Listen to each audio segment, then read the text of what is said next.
Imagine suddenly waking up in the middle of a vast meadow in the 1300s.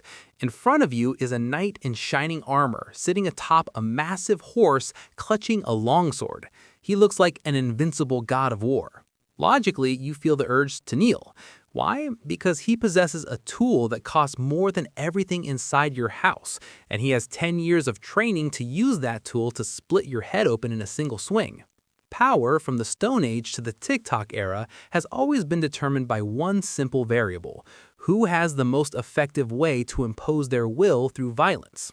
In this segment of The Sovereign, we've discussed symbols and buildings, but today we discuss the muscle. Weapons are the hardware that creates social structures. Every time a new weapon emerges, the world's castes usually undergo a reset. Welcome to Arc Power Play, Episode 11.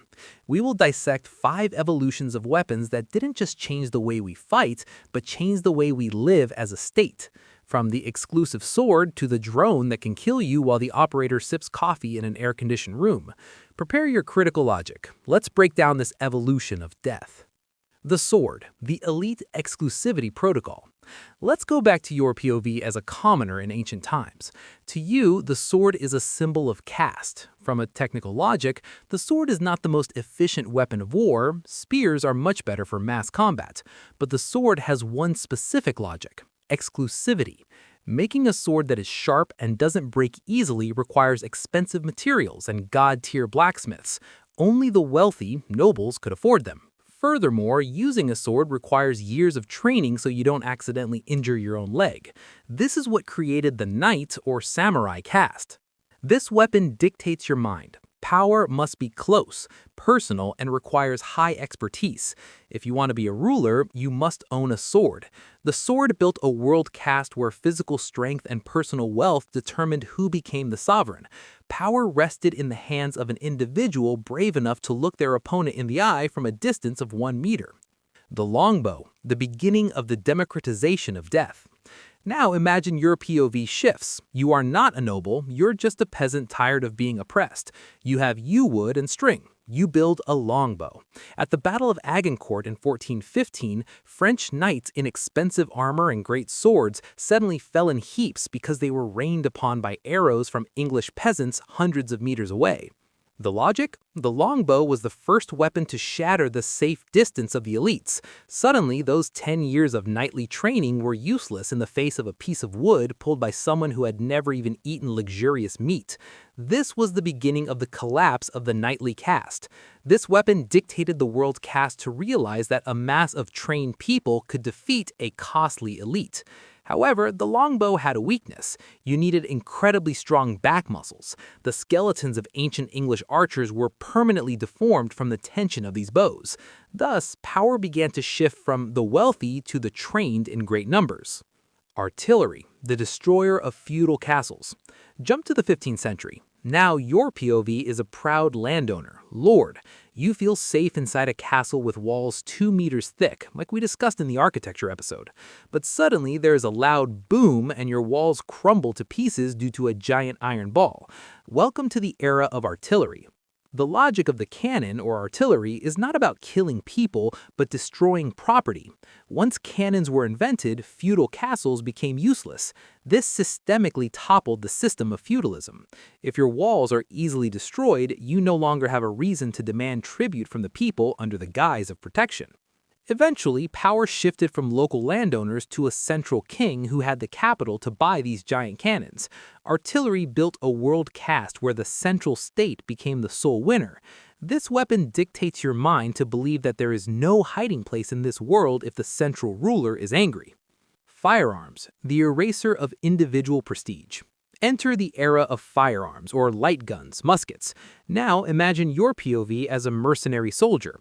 Unlike the longbow, which required 10 years of training, this rifle can be learned in a week. You just pour the powder, drop the bullet, aim, and bang. Logically, firearms are the great equalizer. Why? Because now the weakest person in the world can kill the strongest person in the world just by pulling a small trigger. Individual prestige in combat vanishes. There is no longer a logic of honor or one-on-one duels. There is just statistics. Who has more people holding rifles? Firearms built the modern world caste where mass militaries, conscription, are key. This forced the state to educate its people so they could read weapon instructions. Firearms dictate that power is no longer about muscle, but about logistical management and the number of bullets. In the hands of someone holding a gun, the argument of someone holding only a sword becomes irrelevant. Drones. Faceless death. Finally, let's enter your POV in the present day. You're sitting in a cafe, and suddenly there's a little hum in the sky, far above the clouds, invisible. The next second, a target nearby is pulverized without warning. This is the era of the drone. The logic of the drone is absolute asymmetry. This is the peak of the separation between the sovereign and the risk of death. Rulers can now kill their enemies from thousands of kilometers away without breaking a sweat or looking their victims in the eye. Power becomes data and algorithms. Drones build a world caste where high technology determines sovereignty. If you don't have satellite technology and sensors, you will merely be an object on someone else's monitor. This is the most horrifying form of mental control. Power becomes invisible, faceless, and automatic.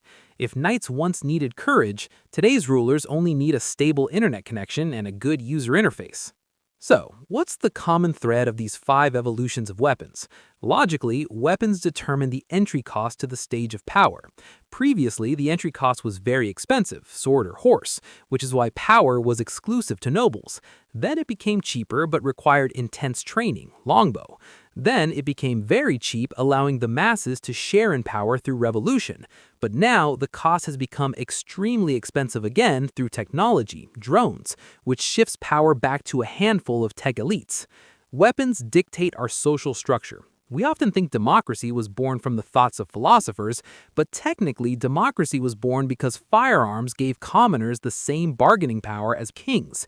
But if weapons can now be automated and no longer need humans, our logic must be wary. Will the world's caste return to an untouchable elite system like the Age of Knights once again? Thank you for watching until the end. If you like how we explain complex things to make them make more sense, don't forget to follow Synoptic. We will continue to discuss many everyday things that are actually fascinating, as long as they're explained the right way. Synoptic, the world simplified, one thought at a time.